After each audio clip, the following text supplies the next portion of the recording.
casser les tabous. Casser les tabous qui concernent les maladies mentales, casser les tabous en ce qui concerne l'immigration illégale et l'immigration, surtout l'immigration légale en Italie et un peu partout en Europe. Casser les tabous en ce qui concerne aussi changement de narrative par rapport à l'idée que tout le monde se fait dans le cadre de notre transmission et dans le cadre de ce que nous faisons à Incrocio, donc Casser les tabous. Nous avons le plaisir de recevoir M. Florian Camden, qui est maître en formation et... Maître de formation pratique en santé mentale et psychiatrie. Ok, à l'école Francisco Ferrer de Bruxelles, et il est venu directement de Bruxelles pour soutenir la présentatrice d'Incrocio, pour me soutenir.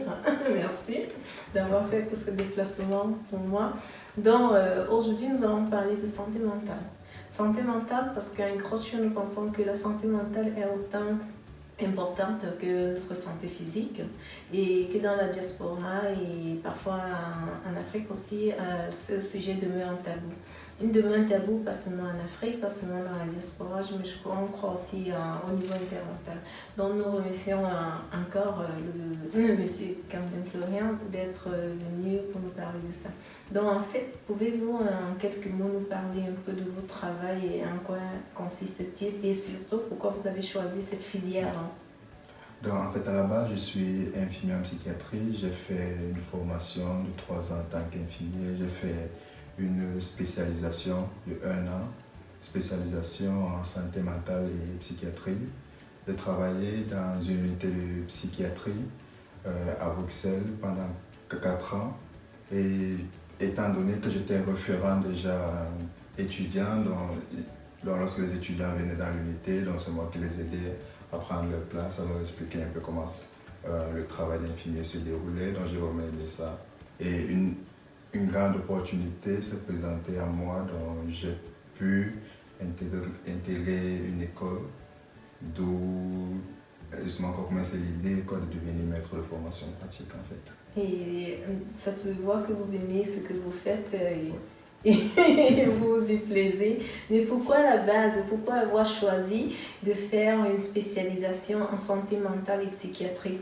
Et je vais revenir sur ça parce que la majorité des étudiants camerounais que je connais, ils choisissent la majorité, donc sûrement il y a des exceptions comme vous, qui choisissent la spécialisation de gynécologie, pédiatrie. Pourquoi avoir choisi cette spécialisation de santé mentale et psychiatrie?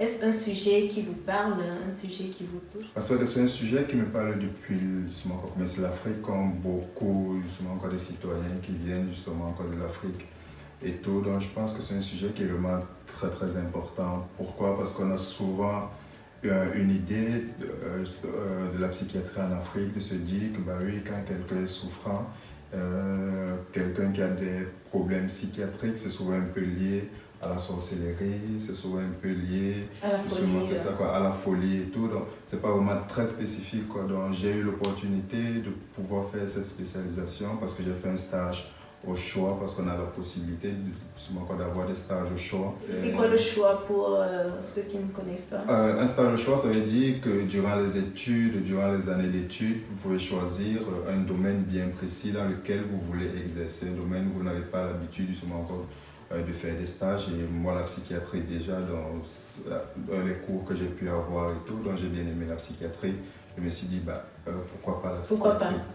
C'est ça, donc c'est la raison pour laquelle j'ai fait la psychiatrie et justement ça m'a plu, quoi, pour avoir une idée beaucoup plus claire, quoi, de ce qui pourrait être la folie entre guillemets. La folie Et qu'est-ce que c'est la folie alors? Est-ce que vous avez réussi à avoir des idées claires? Est-ce que cette idée qu'on a parfois très commune en Afrique, c'est peut-être la sorcellerie ou c'est de la folie? Est-ce de la folie? C'est ça, c'est justement ça le souci, c'est que la culture a une part vraiment très importante par rapport à l'imaginaire, en fait, de se dire que, bah oui, si c'est qu'on n'a pas accepté de faire certaines choses, peut-être au village, une grand-mère ou bien quelqu'un qui n'était pas très content, un oncle et tout. C'est ça, donc on ne pousse pas la recherche vraiment pour commencer ça très loin par rapport à ça. Donc Je pense que bah, on n'en parle pas suffisamment de se dire que bah, oui, en Afrique, les hommes n'ont pas justement encore des dépressions, par exemple, parce que bah, oui, on a toujours cet imaginaire qu'en Afrique, les hommes sont très forts et tout. Donc, pour eux, avoir un Africain qui a des problèmes psychiatriques, c'est vraiment très rare. Donc, il y a toujours une explication par rapport à ça, mais les explications ne sont pas souvent très logiques, quoi. Donc, c'est ça. Donc, j'ai dû rencontrer beaucoup justement encore de bénéficiaires, de bénéficiaires de soins qui étaient hospitalisés et qui sont africains, donc qui viennent justement encore pour des dépressions, qui viennent justement encore pour des psychoses. Donc, c'est ça. Et là, c'est un peu plus clair aussi pour eux, quoi, de se dire que bah oui, ce qu'ils ont, c'est un problème. C'est un problème qu'on peut justement traiter, quoi. Et ça, c'est vrai que pour les familles, c'est beaucoup plus clair, quoi, que de se dire que c'est ça, parce que le voisin du village qui a fait, ou bien c'est l'oncle du...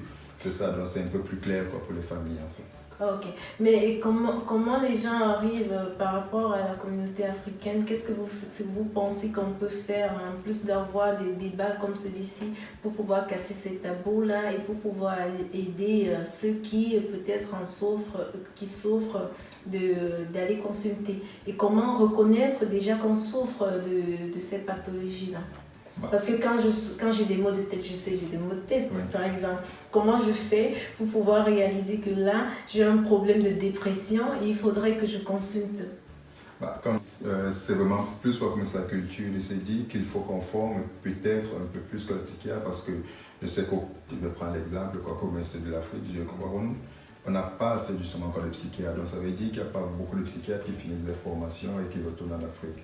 Donc, ce qui fait que les psychiatres qui sont disponibles ne peuvent pas recevoir, par exemple, tout le monde pour pouvoir faire des diagnostics, et les familles aussi, pour pouvoir informer les familles, de se dire que par rapport à certains symptômes, bah oui, ça peut être des problèmes psychiatriques, parce que les familles aussi, par rapport à la honte, comme je dis, ne connaissent pas la dépression. Donc c'est se dire que bah oui, on est faible quand on est dépressif. Bon, ils vont essayer de trouver des origines qui ne sont pas forcément les bonnes, en fait.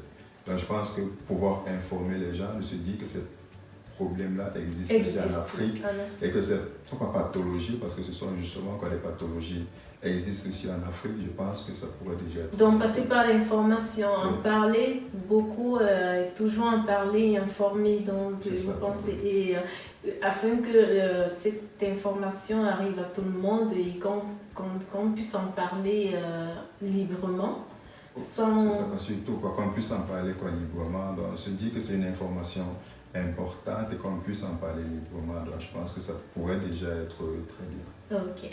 Déjà, nous les jeunes, on en parle, on en discute ici à Incrocio, parce qu'à Incrocio, on n'a pas de tabou. On est là pour casser les tabous. Et Mental Wave, comme on dit en anglais, Mental Wave Awareness, c'est un de nos socles de bataille et on va continuer à en parler.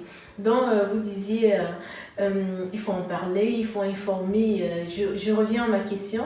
Comment, c'est vrai qu'il faut en parler, il faut informer, mais une personne quelconque, comment déjà, je prends mon exemple, je réalise que j'ai des symptômes, quels sont les signes précurseurs qui peuvent cliquer dans ma tête pour dire, ah mais là, il faut que je consulte, ou bien que mon entourage puisse m'amener à consulter.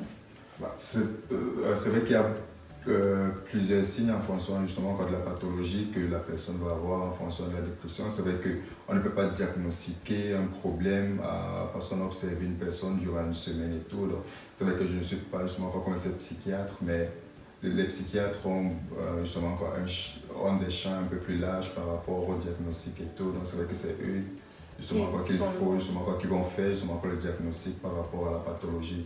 Et c'est la raison pour laquelle en Afrique c'est vraiment très compliqué, parce qu'au Cameroun on n'a pas assez de psychiatres qui puissent le faire. Donc, ce qui fait que des familles qui sont très éloignées n'auront pas déjà peut-être suffisamment de sous pour aller en ville, pour pouvoir voir justement des médecins, n'auront pas de sous pour aller dans une autre ville, pour pouvoir voir justement des psychiatres. C'est la raison pour laquelle on continue encore peut-être à croire que ça pourrait être dû à un sort ou bien autre chose. Donc c'est un peu ça. Ok. Et ça, j'espère que le message est entendu. Il faut peut-être que les jeunes comme nous choisissent beaucoup plus la spécialisation, la psychiatrie, parce que c'est ça, c'est C'est une spécialisation que je trouve qui est très importante parce que c'est comme tu as pu expliquer au début, c'est une spécialisation que beaucoup ne vont pas faire et tout. Donc et je me dis, selon vous, pourquoi beaucoup ne choisissent pas cette spécialisation? ça, je ne saurais pas vous dire. Est-ce que c'est parce que ça n'a pas une très bonne image? Parce que déjà ici en Europe, justement, avoir un problème psychiatrique, c'est très compliqué. Donc je me dis que je suis hospitalisé. En psychiatrie encore ça, plus. en psychiatrie, c'est vraiment très compliqué pour les familles, pour les bénéficiaires de soins. Mhm. C'est plus facile pour quelqu'un de dire qu'il est hospitalisé En chirurgie gynécologie, orthopédique parce qu'il a exact. une fracture et Mhm. tout. C'est plus facile de dire qu'il est hospitalisé en chirurgie parce que c'est Ou ça, en mais de dire, cancérologie. c'est ça, mais de dire qu'il est hospitalisé en psychiatrie. En fait, la Bien. psychiatrie, c'est vraiment ça. C'est l'image qu'on a, c'est plus quoi comme c'est la folie. Ça veut dire que c'est plus quoi comme c'est l'agressivité, c'est l'agression et tout. Et quelqu'un qui est peut-être hors des normes, quelqu'un qui C'est ça, devient quoi. déjà hors des principes, des normes de la société établie et qu'on commence peut-être à exclure. Peut-être c'est aussi ça la peur d'être exclu et la peur des familles de voir leur chair et être exclu. C'est exactement ça, quoi. C'est l'exclusion en fait. Quand je me suis dit que bah oui, quand on est en psychiatrie, ça veut dire qu'on est dans un monde à part, quoi. Je me suis dit que la psychiatrie, c'est pas juste quoi la folie, c'est pas juste quoi la schizophrénie, que les psychoses, c'est ça quoi, c'est la dépression, quoi, c'est la bipolarité, c'est aussi justement quoi prendre justement quoi des drogues.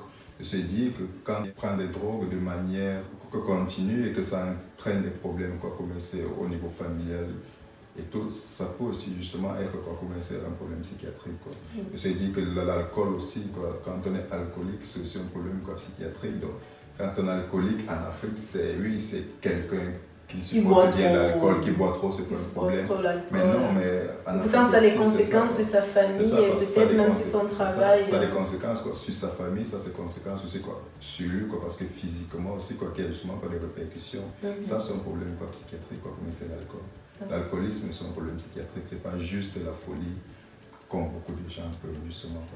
Autre l'alcoolisme, qui est une dépendance dont je veux dire, on en a beaucoup plus parlé que d'autres dépendances. Il y a des dépendances, par exemple, de jeux, ou bien des dépendances au shopping. Quelque part, je pense que je suis un peu dépendante au shopping.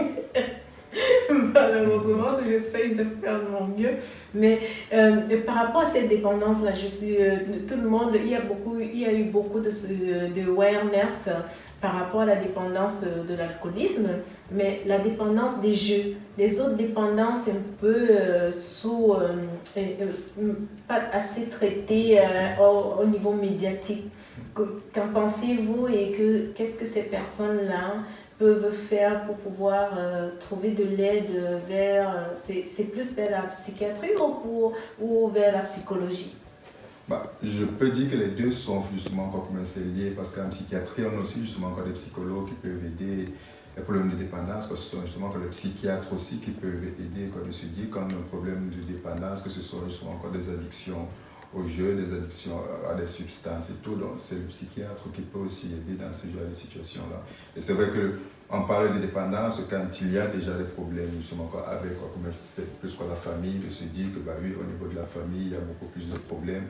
Au niveau du travail, on commence à avoir des problèmes et tout. Donc, là, c'est là qu'on peut commencer à parler. Mais si c'est juste quoi, pour se faire plaisir de manière sporadique. C'est ça, quoi, sporadique, là, on ne peut pas encore parler de dépendance. Mais quand il y a déjà une influence, que ça influence, c'est déjà la famille, ça influence le milieu social, le milieu culturel, que la personne même.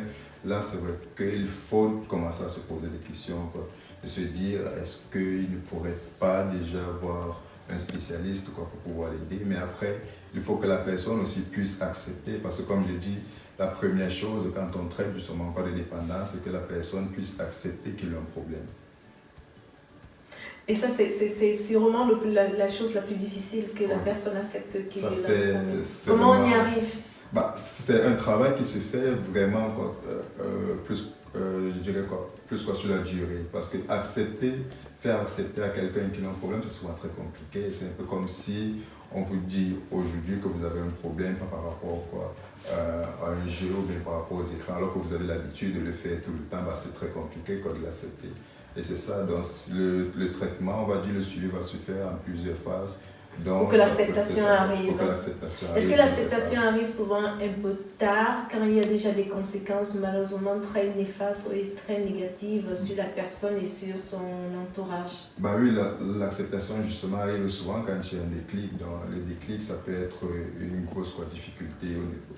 Donc plus commencer plus au niveau de la famille, quelqu'un qui a dépensé tout l'argent de la famille a eu un suicide parce que bah oui, c'était les économies de toute une vie, la personne s'est suicidée, bah oui, ça peut être quoi. C'est vraiment très dommage, mais ça peut être quoi, mais c'est le déclic de se dire que bah oui, parce qu'il y a eu un événement très compliqué dans la famille qui a entraîné le déclic. Et comment l'entourage des personnes qui subissent ces difficultés? Parce qu'il faut aussi le dire, aujourd'hui, il y a beaucoup d'influences externes, non? Oui. Il y a beaucoup de pression aussi, la pression de la société, en particulier pour la diaspora. Parce que quand on vient du pays, parfois, on porte sur ses épaules toute une pression peut-être de la famille qui s'est endettée pour nous faire venir. Et toute cette pression-là comporte pour certaines personnes parfois des dépressions qu'on a du mal à reconnaître. Donc, comment l'entourage peut aider dans ces cas-là? L'entourage même du pays, hein, oui. Par rapport au pays, que les familles puissent comprendre que bien qu'on se soit endetté pour envoyer quelqu'un en Europe, c'est dur. Parfois, il faut baisser un peu avec la pression et savoir que c'est difficile, quoi. C'est difficile, mais c'est dur. Non, c'est sûr que c'est vraiment très compliqué. Comme on dit, on est venu justement pour commencer pour se chercher. Oui. Entre guillemets, c'est ce qu'on dit souvent lorsqu'on vient en Afrique. En tout cas, lorsqu'on vient de l'Afrique, on dit qu'on vient vraiment se chercher. Ça veut dire que lorsque la famille dépense de l'argent, ou bien prête de l'argent dans justement des réunions et tout. C'est un investissement. C'est un investissement qu'on fait avec quelqu'un, de se dire que ok, je vais investir sur mon premier fils. Comme on dit souvent, c'est le fils qui va venir justement nous sortir de la misère. De la misère. C'est vrai que cette charge-là de se dire que bah oui, tu es l'espoir, comme on dit. Tu es l'espoir de toute une famille. C'est ça, de toute une famille, de tout un village. Parfois, oui. C'est sûr qu'il faut avoir justement des épaules assez larges et assez solides pour pouvoir supporter ça. Et c'est vrai qu'il y a des Africains qui arrivent à supporter assez bien la charge et tout, comme il y a certains qui n'arrivent pas. Et c'est vrai que ceux-là, on en parle très peu. On parle pas beaucoup parce que je prends l'expérience par rapport à moi. Quand je faisais mes études et tout, je crois que j'ai 2 étudiants, 1 ou 2 si je ne me trompe pas, qui sont finalement commencé à rentrer en Afrique. Parce que chaque soir, quand j'allais dans leur chambre, c'était vraiment des pleurs. Parce que oui, elles n'arrivaient pas à commencer la séparation, c'est très compliqué. Et comme je dis encore, quand on est africain, on se dit non, la séparation c'est très facile et tout, c'est ça. Mais... moi je me rappelle, je pleurais tous les jours dans ma chambre le premier mois. On pense que un autre truc peut-être dont il faut en parler et que les familles et que nous tous pour qu'on puisse créer un peu plus d'awareness aussi ça, c'est quand on envoie nos fils, quand on nous envoie en Europe pour étudier, il y a l'assistance, il y a ce soutien financier. Mais parfois, il n'y a pas le soutien du côté affectif et parfois c'est un choc culturel. C'est un choc où les gens se retrouvent tout seuls parce que l'Europe par rapport à l'Afrique, c'est une société un peu plus solitaire. Moins solitaire que les États-Unis, mais elle est un peu plus solitaire, donc je puisse comprendre c'est ça. Donc c'est vrai que c'est un choc de se dire que oui, on a l'habitude de jouer justement quand on commence de 0, on va dire ça ici. Lorsqu'on finit les cours et tout, on rentre entre amis, on se retrouve le soir et tout, on joue au football, après on va étudier, mais ici c'est complètement différent. De se dire que tu rentres, tu finis les cours, mais tu es seul dans ta chambre et tout.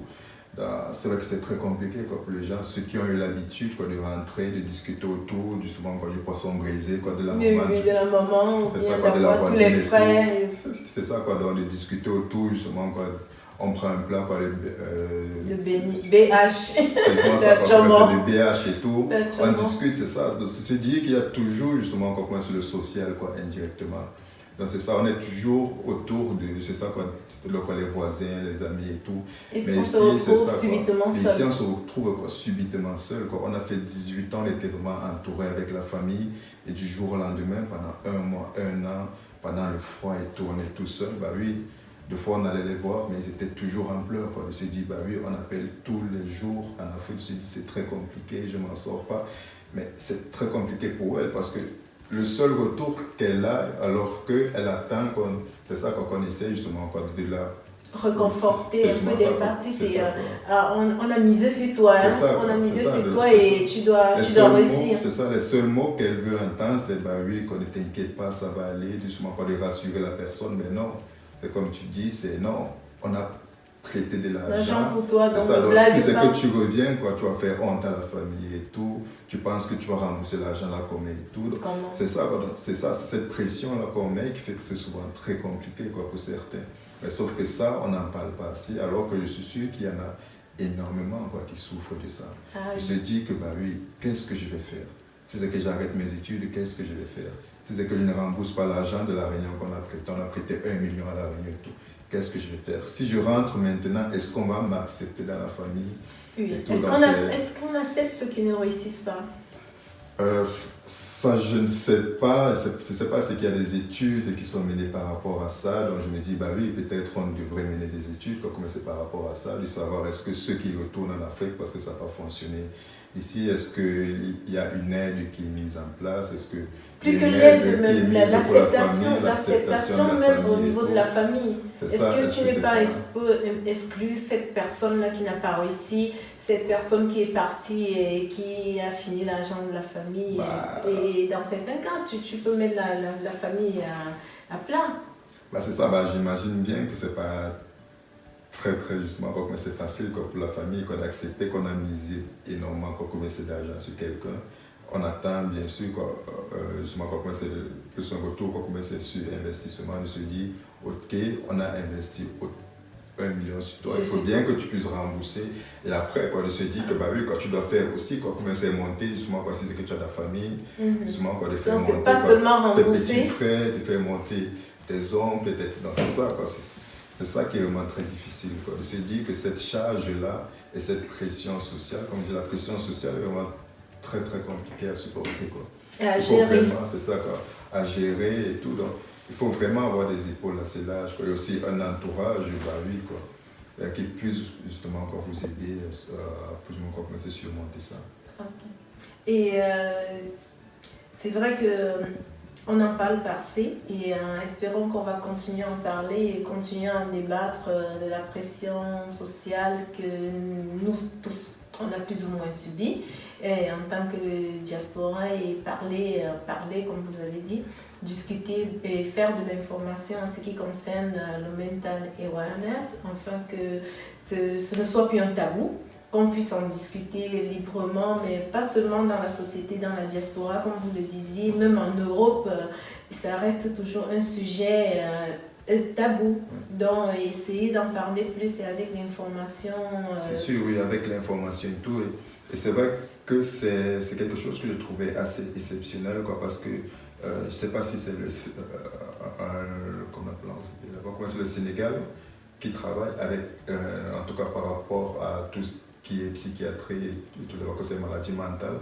Donc les psychiatres travaillent avec justement comme ce sont encore les tradipraticiens. Les tradipraticiens, moi aussi j'ai vu ça. C'est ça, c'est ça, donc un psychiatre travaille vraiment à deux. Donc ça veut dire que si c'est que le psychiatre met un diagnostic en place et que le diagnostic c'est vraiment un problème psychiatrique, il pourra travailler avec l'aide justement des tradipraticiens. Est-ce qu'il ne faudrait pas avoir cette collaboration un peu plus aussi, qu'on mette quelque chose d'unique comme vous êtes en train d'expliquer en ce qui concerne l'Afrique en particulier, parce que vous l'avez expliqué plus tôt que la culture a un rôle très important dans ces cas-là. C'est ça, oui, c'est sûr que comme je dis, l'information est très importante, c'est de se dire que est-ce que les tradipraticiens que nous avons par exemple chez nous aussi vont accepter que les soins qu'ils mettent en place ne sont pas forcément très adéquats par rapport à la personne qui est en face d'eux, je ne sais pas, parce que je suppose que là-bas au Sénégal, il y a eu un travail qui était fait avant pour qu'ils puissent travailler ensemble, pour que ça puisse marcher. De se dire aussi que, oui, que le psychiatre peut admettre un moment que son travail aussi n'est pas peut-être le bon. Le plus adéquat. C'est ça, ou bien le plus adéquat, ou bien que peut-être aussi qu'il se trompe, parce qu'en fonction justement de la culture, on peut réagir de manière différente. Mais comme je dis, c'est un travail justement qui s'est fait avec les deux, les praticiens et aussi les psychiatres, mais c'est pas quelque chose où on se lève le matin, on décide qu'on va travailler ensemble. Donc c'est peut-être un chantier à mettre. C'est un chantier, moi je pense, qui pourrait être très adéquat, déjà pour nous les Africains, parce que comme je dis, notre culture est différente. La culture est complètement différente. Et tout, et l'approche aussi est complètement différente. De se dire que oui, ici c'est que en Afrique on a eu l'habitude de se coucher au sol, et qu'on arrive en Europe on se couche au sol parce qu'on est à l'aise et que le corps est habitué.